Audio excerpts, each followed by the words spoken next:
Good morning, noon, evening, or whenever you're listening to this. This is background noise, and today we are looking at the next entry in the Disney Renaissance, Aladdin. And I'm your host, Joseph. I'm Jack. And I'm Joe. Yep, and that's right. And if you couldn't tell by my very poor Robin Williams impression, I'm a big fan of this movie, and I think the rest of us are. But before we get into that, why don't we talk about what it's all about, Joe? Sure, I'll give us a brief plot synopsis.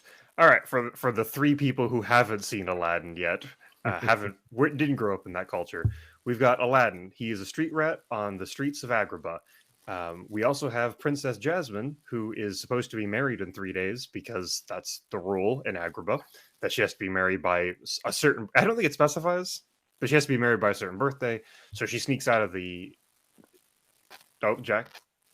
No, I think I was trying to remember. I think she said, I think the Sultan said she had 3 days to get married, something like that. 16, 18, 25, 25th birthday. Like, what is it? But Yeah. not important. Anyway, she sneaks out.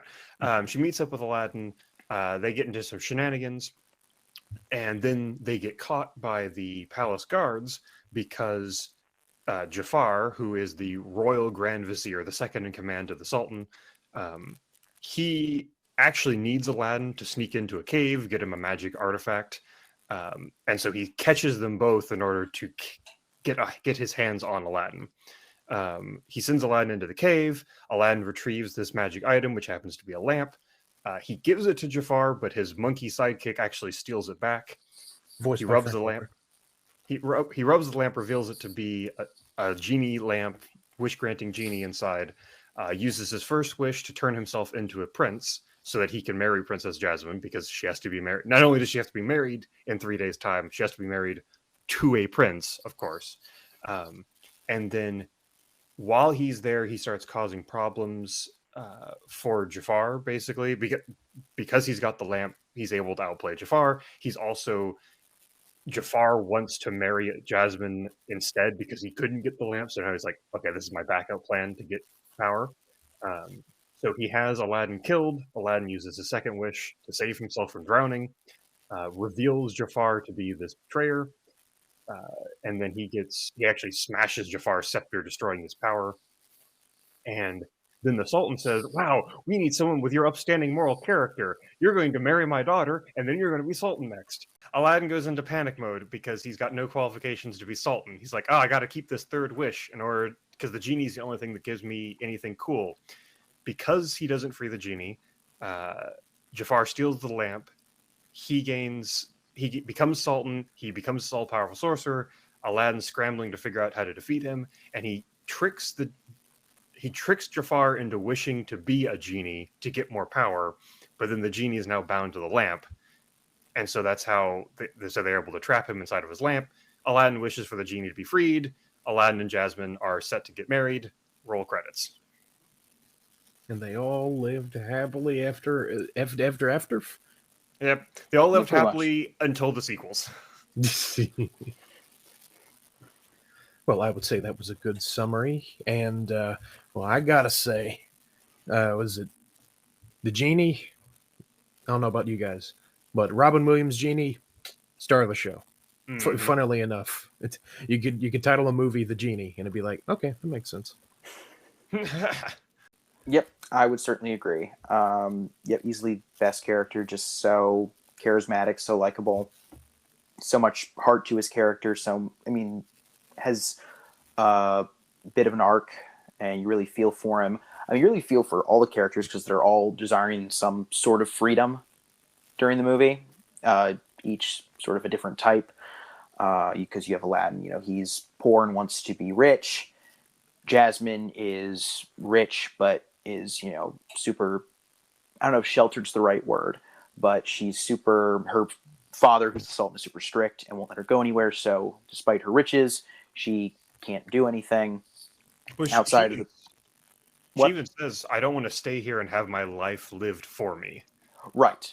And then, you also have the genie, who is basically a slave. So it's interesting seeing how they, each of them want freedom in their own particular. It's not the same freedom, but they each want it, and so seeing how the film explores that is very interesting. But anyway, going back to the genie, yes, Rob Williams fantastic, easily one of his best roles ever. Mhm. And if you can find it on YouTube, there's a lot, because there was so much they had to cut out because of all the ad-libbing he did when recording as the genie. So you can probably find a video or two of sort of blooper reels of some of the stuff that he did that they cut out, which is quite entertaining to watch if you like him as genie. So, Oh yeah.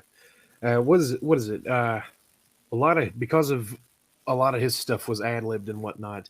His like ad libbed lines are what inspired like the genie's different weird animations, right? Like he would just Mhm. do a Yep. he would just do like a Yep. funny accent, and then they'd draw that the genie doing whatever that was or something. And it's like it's funny how one actor had so much sway over the. I mean, like not I guess not sway over the movie. Of course, they could have just done it regularly and not draw attention to the different I don't know the different things he was doing, the things he was going right. wild with. But yeah, it's funny. And speaking of other voices, on to singing voices. I gotta Mm. say, I don't mind going through all these Disney stuffs. I don't mind like what is it, kind of Disney musicals and whatnot. But I gotta say, they're not really my pick. But Beauty and the Beast and Aladdin, I think probably got the best music out of any Disney movie, Yep. especially from the Renaissance era. Yeah, I mean they're definitely up there. Also, I probably put I do like music from Lion King as well. Even Tarzan, even though it's different and sort of is what ruins the Disney Renaissance, which we'll talk about. That also has great music. I think they all have, most of them, the ones that I've seen, have very good music. But in particular, Mhm. yes, I definitely would say the standouts would be probably Little Mermaid, Aladdin, Lion King, and Beauty and the Beast, probably. Mhm. All of them, just all of them. I'm sure. I mean, again, they're all good, but I'd say those in particular stand out Oh above the yeah, rest. I was about to say those are kind of the big ones. Yep. Five Yep. five out of seven, pretty much. Yeah. So. Yep. I mean, I think. Well, yeah. Every part of Aladdin is an excellent. I wrote down absolutely flawless for my like title card of a review description of this movie, because there isn't. I don't think there's a single misplaced scene. The songs are all like perfect for the tone of the like where they're supposed to be in the movie. Everything, the plot lines all work together perfectly.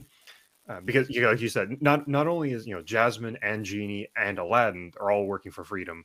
You even see a little bit with Sultan, because he is controlled by Jafar, and so he's this weak-willed, spineless. So he's supposed to be the dad, but he's like weak-willed and can't do anything until the staff is broken, and then he starts thinking for himself and he starts making decisions. And at the end, he's like, "Oh wait, I could just change the law, and you can marry whoever you want to. Why wouldn't I do that before?" Well, it's because he was under the control of Jafar the entire time. It was great. Right. Yeah. Mhm. The only thing there that, I mean, I get why they did it, but I feel like they could have done more with it. Was the whole diamond in the rough plot point was Mm, only something they did stuff with in the first act. They never really went on to say why Aladdin was so special mm, and all that. Because I feel like you would think there's a lot of people. I mean, we even see some kids who are in sort of very similar situations that Aladdin is in. Having all this freedom but no money or means to actually do what they want to do. So that's sort of.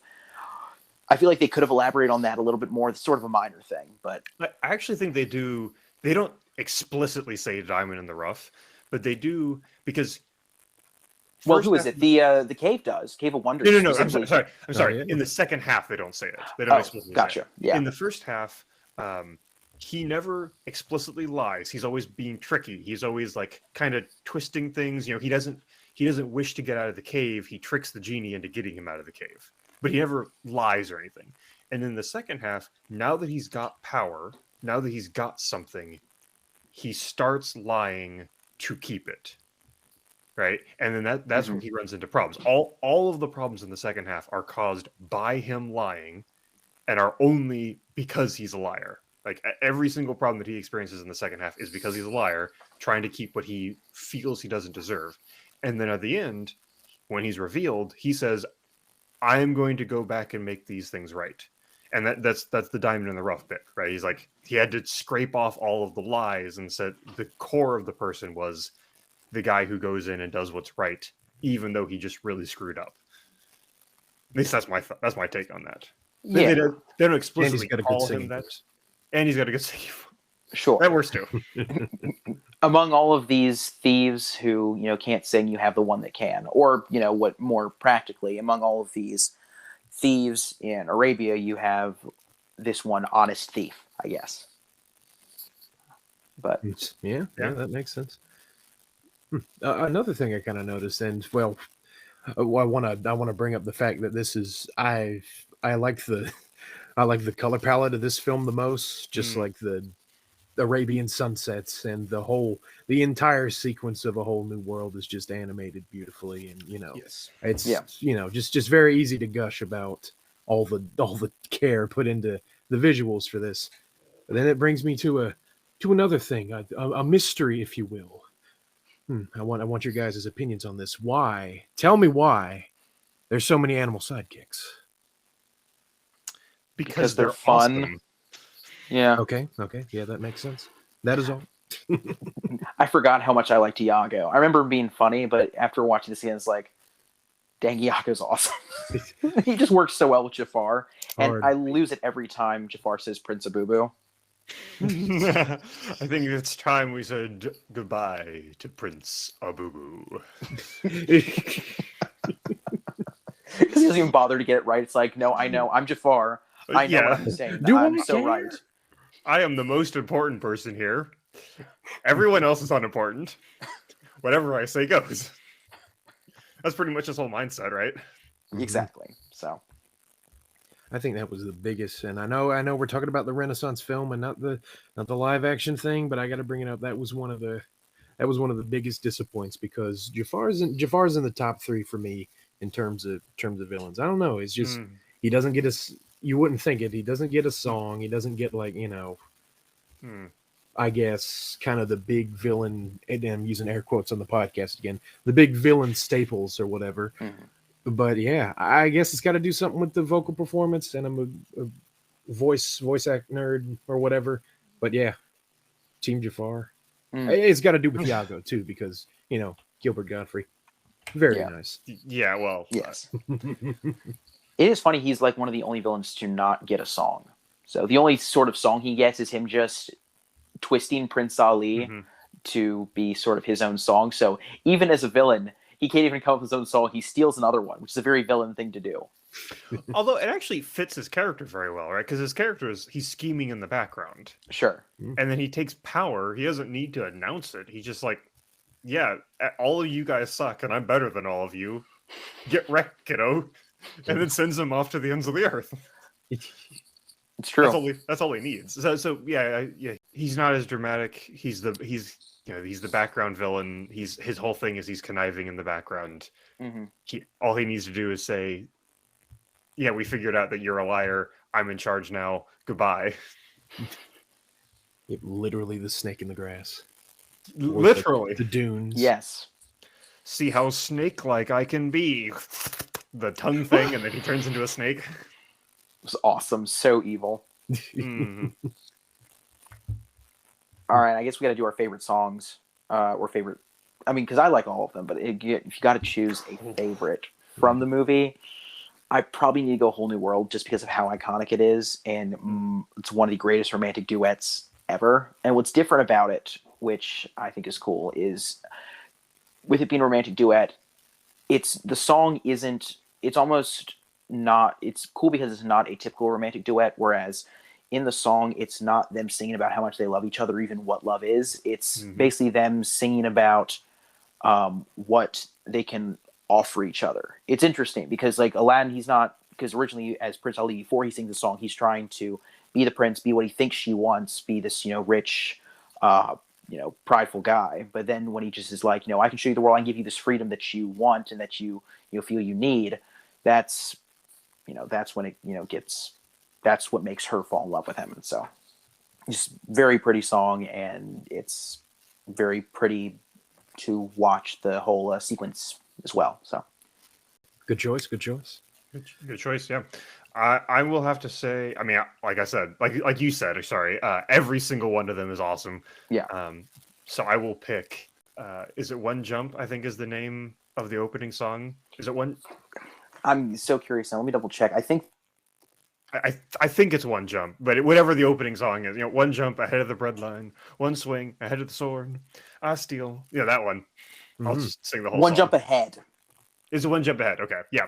I mean, it sets the character of Aladdin perfectly for the rest of the song or for the rest of the movie, and also it's got a bunch of like fun banter between Aladdin and the guards and everyone. It's great. I love it.